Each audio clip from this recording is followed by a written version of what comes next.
When the world's longest-reigning monarch died, his successor was just a teenager, and his kingdom was on the brink of chaos.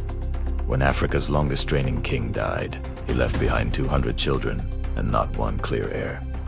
Imagine inheriting a kingdom at 14 right after your father, the world's longest-reigning king, died, leaving 200 siblings fighting for the throne. Both instantly pulled the viewer in with weight. What? Energy. He had left behind over 70 wives and more than 200 children, but no clear successor. Keep this. It's juicy. Maybe emphasize the chaos. Over 70 wives, more than 200 children, and not a single name written as successor. The royal family plunged into a power struggle that lasted months. Could be more visual. Behind palace walls, factions formed. Every wife, every prince had something or someone to fight for. At just 14 years old, he was sent to shoeborn school in England. Nice detail, but add an emotional contrast.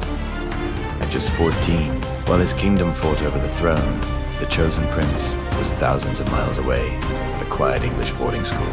His coronation marked the return of royal stability, but also the start of a new era of absolute rule. Strong closing beat, keep as is, maybe with a pause before, but also today, King Mswati III still sits on the throne, continuing his father's legacy of power and tradition. Good.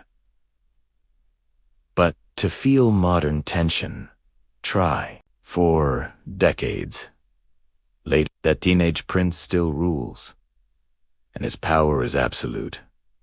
But his reign has drawn global attention and controversy over wealth politics and freedom. Make it sharper.